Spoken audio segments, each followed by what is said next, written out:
Let's begin with your chart. So we're talking about $2.25 trillion after $1.9 trillion still rolling off the presses for COVID relief. What exactly, as you look through it, is in this plan? Well, Willie, as you say, it's a very, very big plan, bigger than the last plan. And actually, people call it an infrastructure bill, but as Jonathan Lemire alluded, it's a lot more than that. In fact, infrastructure is only about 42% of the total package, as you can see on the chart. All the blue stuff on your right is infrastructure related, and we did rough justice here. There's not full detail on all these plans. So transportation, of course, we all talk about highways and bridges is at the top of the list, as well as things like water that Jonathan also mentioned.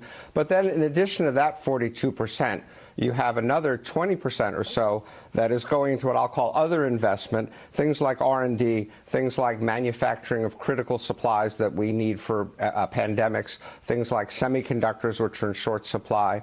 But then there's a whole nother piece, another almost 40%, which is really other stuff. And it's not even clear entirely what some of that other stuff is. There's $400 billion for home caregiving for elderly and disabled people.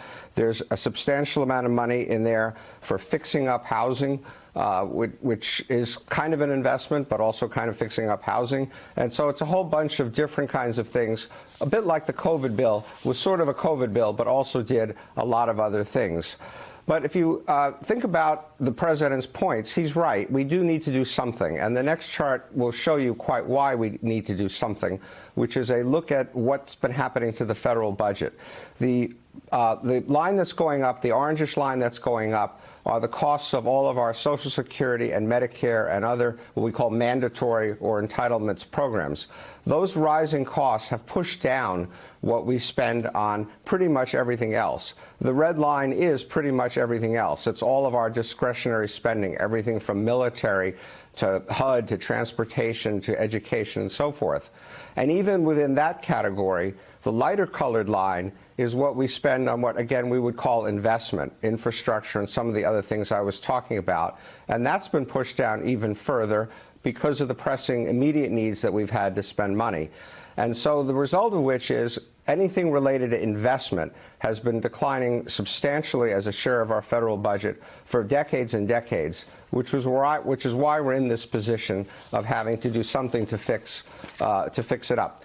Now, we have to recognize that the Biden vision is for much more bigger and much more robust government, and really fundamentally changing the size and role of government in the American system.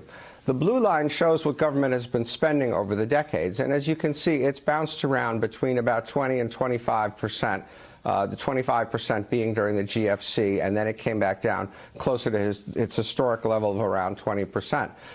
COVID jumped that up, not surprisingly. You can see the jump for COVID, and it does start to come down, but the dark blue line shows where Biden would, in effect, have it stop coming down at around 25% of GDP.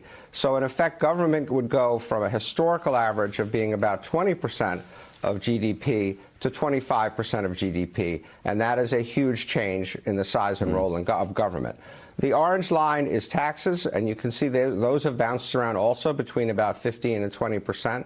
But even with the tax proposal that Biden unveiled yesterday, taxes jump up a bit, but not enough to close the gap. And so the difference between that dark blue line and that dark red line are the deficits over $1 trillion, pretty much, not just pretty much, completely as far as the eye can see.